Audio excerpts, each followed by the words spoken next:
ඉතින් අද මං වලට අරන් වෙලා තියෙන්නේ මෙන්න මේ Redmi 13 ෆෝන් එකේ full review එක.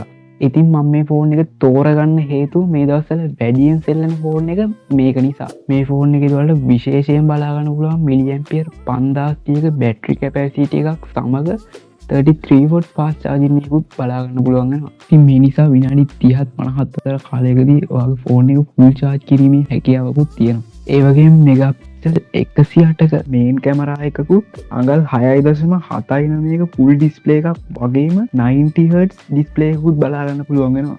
ඔයාලට 68GB RAM වලින් shop වලින් buy කිරීමේ හැකියාවක්ද තියෙනවා.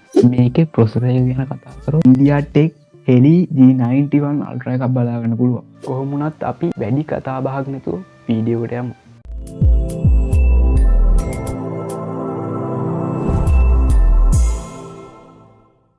මුලින්ම මේකේ බොඩි එක ගැන කතා කරොත් මිලිමීටර් 168.6ක දිගකුත් මිලිමීටර් 76.3ක පළලකුත් ඒ වගේම ඝනකම මිලිමීටර් 8.3කුත් බලා ගන්න පුළුවන් වෙනවා. ඉතින් Redmi 13 එකේ ෆ්‍රේම් එක ප්ලාස්ටික් සහ බෑක් එකයි ෆ්‍රොන්ට් එකයි ග්ලාස් වලින් බිල්ඩ් කරලා තියෙනවා. මොනවා මේකේ බෑක් සයිඩ් එක නම් මාරම ලුක් එකක් තියෙනවා. අපිට මේකේ මෙන්න මේ කලර්ස් ටික බලා ගන්න පුළුවන් වෙනවා. මම අදාරන් වෙලා තියෙන්නේ මේකේ බ්ලැක් කලර් එක. ඒ වගේ මේකේ බර ආසන්න වශයෙන් ග්‍රෑම් 205ක් විතර වෙනවා. කොහොම වුණත් මේකේ බොඩි එක නම් මාරම ප්‍රීමියම් ලුක් එකක් තියෙනවා. ඉතින් ඊළඟට මේකේ ඩිස්ප්ලේ එක ගැන කතා කරොත් IPS LCD ඩිස්ප්ලේ එකක් වගේම 90Hz refresh rate එකක් බලා ගන්න පුළුවන් වෙනවා. Redmi සඳහන් කරන විදිහට මේකේ ප්‍රොටෙක්ෂන් එක Corning Gorilla Glass එකක් යොදලා තියෙනවා. ඊළඟට Redmi 13 එකේ මෙමරි එක ගැන කතා කළොත් 12868 වශයෙන් 25668 වශයෙන් බලා ගන්න පුළුවන්. ඔයාලා මෙච්චරට බලන් හිටපු කැමරා එක ගැන කතා කරමු. ඉතින් මේකේ Redmi සඳහන් කරන විදිහට මෙගාපික්සල් 108ක මේන් කැමරා එකක් වගේම මෙගාපික්සල් 2ක මැක්‍රෝ ලෙන්ස් එකකුත් සෙටප් කරලා තියෙනවා. සුපුරුදු පරිදි මේකේ සෙල්ෆි කැමරාව මෙගාපික්සල් 13ක් වෙනවා. බැක් සහ front කැමරාවලින් 1080p 30fps video output එකක් ගන්න පුළුවන්. මම දැන් ඔයාලට මේ ෆෝන් එකේ ෆොටෝස් සහ වීඩියෝස් වල හැම ෆීචර් එකකින්ම එක්සැම්පල්ස් පෙන්නන්න.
අවසාන වශයෙන් මේකේ බැටරියට මෙයාලා ලොකු තැනක් දීලා තියෙනවා. ඒකට හේතුව මිලිඇම්පියර් 5030ක battery එකකුයි 33 watt fast charging dock එකකුත් ලබා දීලා තියෙනවා. ඒ වගේම fingerprint එක side mount එකෙන් බලා ගන්න පුළුවන් වෙනවා. හරි කොහොම වුණත් මේකේ මගේ experience එකට අනුව රුපියල් 50000කට ගන්න පුළුවන් supreme budget phone එක කියලා කියන්න පුළුවන්. ඉතින් මට මේක කියන්න බැරි වුණු price range එක ගැන කිව්වොත් 128GB එක 44500ට 256 8GB එක 56999ටත් මේ වෙද්දි බලා ගන්න පුළුවන්. ඉතින් මේ ෆෝන් එක ගැන හොඳ සහ නරක අනිවාර්යෙන් පල්ලෙන් කමෙන්ට් එකක් දාන්නත් අමතක කරන්න එපා. ඒ වගේම මේ වීඩියෝ එක හරහා ඔයා මොකක් හරි දෙයක් දැනගත්තා නම් අනිවාර්යෙන් වීඩියෝ එකට ලයික් එකක් දාන්නත් අමතක කරන්න එපා. අමතක නොකර මේ වගේ වීඩියෝ ඔයාලගේ ළඟටම ගෙන්න ගන්න පල්ලෙහා තියෙන subscribe button එක click කරලා ඊට හැපෙත් තියෙන bell icon එකටත් all දාලා තියාගන්නත් අමතක කරන්න එපා.